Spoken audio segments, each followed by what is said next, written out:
बिहार में जैसा कि मैं भी जानता हूँ, नाटक या नाट्यकर्मी या नाटक की परंपरा या इसकी कोई ऐसी इंफ्रास्ट्रक्चर पटना में थोड़े बहुत है, जानता हूँ छोटे छोटे शहरों में कहीं कहीं थोड़ा बहुत मतलब अमैच्योर, जैसा कि दूसरे जगहों में अहमदाबाद में देखो, मुंबई में देखो, दिल्ली में देखो, कोलकाता में देखो, लखनऊ में देखो, नाटक की बड़ी सघन परंपरा है।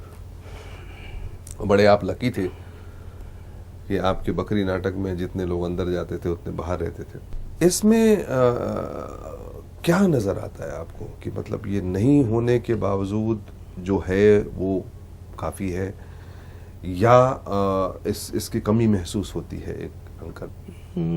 जी बिल्कुल सही कहा आपने, क्योंकि बिहार में ग्रामीण रंगमंच की बहुत पुरानी परंपरा रही है। गांव-गांव में रंगमंच होता था, ठीक है, वो सीजनल ही होता था, लेकिन होता था और दर्शक थे। और हिंदी रंगमंच या खासकर भारतीय रंगमंच में हमारी जो परंपरा बननी चाहिए थी, खासकर मैं हिंदी रंगमंच की बात करूँगा, कि जैसे पारसी थिएटर की परंपरा भी नहीं बन पाई। भारतेंदु हरिश्चंद्र पारसी थिएटर के विरोध में भारतेंदु हरिश्चंद्र ने अपना थिएटर अपने तरीके से शुरू किया, फिर वो परंपरा नहीं बन पाई, वो उसका विकास नहीं हो पाया। या जयशंकर प्रसाद की भी परंपरा, जो क्लिष्ट हिंदी के नाटक होते थे, विशुद्ध और क्लासिक जो थे, उसकी भी परंपरा हमारे यहाँ नहीं बन पाई। तो मतलब कहने का अर्थ है कि ना ही लोक शैली, लोक धर्मी परंपरा बन पाई, न शास्त्रीय नाटकों की परंपरा बन पाई, न कमर्शियल थिएटर जो पारसी थिएटर में था, कंपनी थिएटर, मोबाइल थिएटर, यात्रा थिएटर, उसकी जो परंपरा बननी चाहिए थी वो भी नहीं बन पाई। बाद में वही लोग फिल्मों में चले गए, पारसी थिएटर वाले, और फिल्म में फिर वो आए। तो इसकी वजह से भी मुझे लगता है कि हिंदी जो है रंगमंच की स्थिति बहुत बिगड़ी है। और गांव में जो ग्रामीण रंगमंच होते थे गांव में, वो भी नहीं ठीक से हो पाया। इसके पीछे मुझे लगता है कि थिएटर एक तरीके से तो बड़ा ही विरोधाभासी है कि एक अल्पसंख्यक आर्ट के रूप में हम लोग इसको देखते हैं, बड़ा ही माइनॉरिटी आर्ट है, जिसके खास दर्शक है, एक लिमिटेड दर्शक है इसका। और अगर ये भी कहा जाता है कि अगर हम रंगमंच को कमर्शियल कर दें तो फिर वो बाज़ार उसमें आ जाएगा, फिर कैपिटल इन्वॉल्व होगा, फिर वो बाज़ार की शर्तों पे भी नाटक शुरू हो जाएगा, तो फिर नाटक अपने मूल उद्देश्य से भटक जाएगा, फिर वो वही हो जाएगा जो सिनेमा की स्थिति है। तो मतलब दोनों तरह का विरोधाभास है। तो सीरियस थिएटर जो होना चाहिए उसको जैसे कि मान्यता नहीं मिल पा रही है, सामाजिक मान्यता नहीं मिल पाई। और जिस तरह से घर घर में, बंगाल में जैसा आपने कहा कि बंगाल में, महाराष्ट्र में घर घर में हारमोनियम, तबला, ढोलक और नाटक करने वाले रंगकर्मी मिल जाते हैं, और हमारे यहाँ वो स्थिति नहीं है। तो ये इसके पीछे भी भारतीय, मतलब मुझे लगता है बिहार में खासकर जो फ्यूडल हमारा पूरा सेटअप रहा है, कृषि पर आधारित ये पूरा का पूरा ये रहा, तो नाचना गाना को नचनिया गवनिया ही समझा जाता रहा। पूरी एक मानसिकता वो जो सामंती मानसिकता रही, तो इसकी वजह से भी वो इसका विकास नहीं हो पाया। लेकिन आपको अपने जो ये पिछले 20-21 वर्षों के लगातार सघन, क्योंकि एक व्यक्ति है, काम करता जा रहा, ठीक है, काम मिल गया, लेकिन विस्तार हो, मान हो, उस तरह से समाज में उसकी पहचान बने, तो कभी खींच हुई नहीं आपको? बिल्कुल बिल्कुल। कहा भी जाता है कि थिएटर में स्टारडम नहीं है, और रंगमंच बिल्कुल ही ज़मीन से जुड़कर काम करने की चीज़ों की, कि इसका असर तत्काल नहीं पड़ता है। ये 10 साल के बाद, 20 वर्ष के बाद रंगमंच का असर समाज के ऊपर पड़ता है। मुझे लगता है कि एक पूरे बिहार में, खासकर बिहार के संदर्भ में बात करें तो एक सांस्कृतिक पुनर्जागरण की आवश्यकता फिर से आ गई है। जब तक एक कल्चरल, बहुत अच्छी आपने बात कही।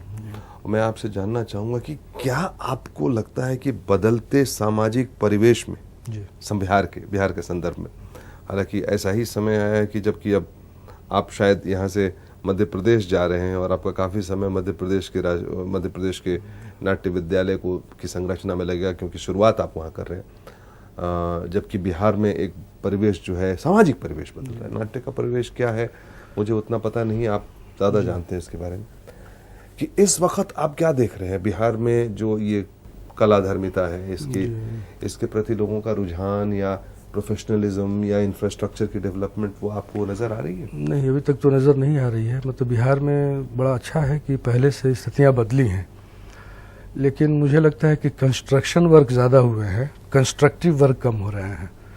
तो मुझे लगता है कि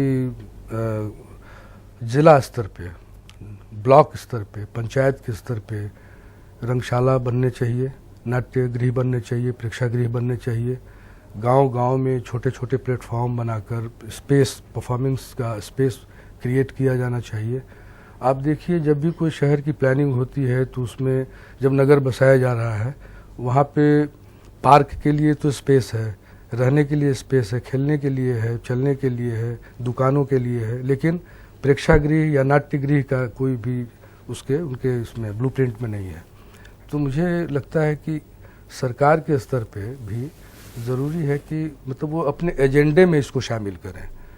किसी भी पॉलिटिकल पार्टी के एजेंडे में थिएटर को लेकर, संस्कृति को लेकर कोई जगह नहीं है, और सरकार के पास भी।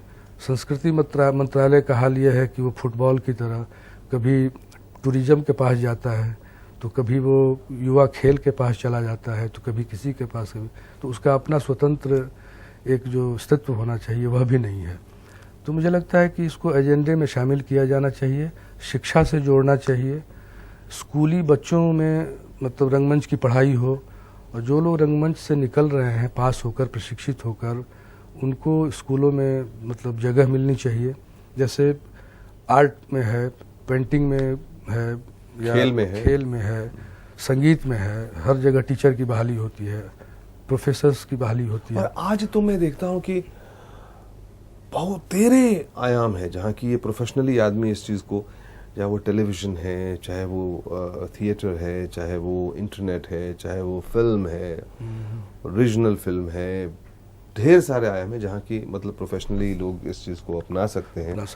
और बहुत अच्छी दिशा दी आपने, बहुत अच्छा आपने बताया कैसे पंचायत तक जी इसका प्रचार प्रसार और इसको एक स्थापित करने की आवश्यकता है।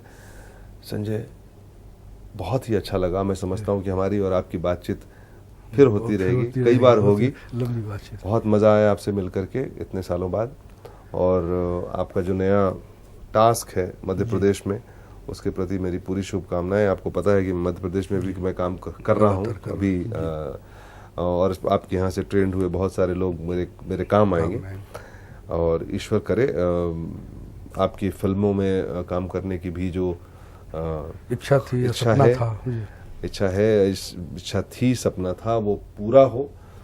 अच्छा काम करें आप, ईश्वर जितना नाम आपका बिहार में है, जितना काम आपने किया है, उसको पूरा फल मिले। बहुत बहुत धन्यवाद आपका। Thank you.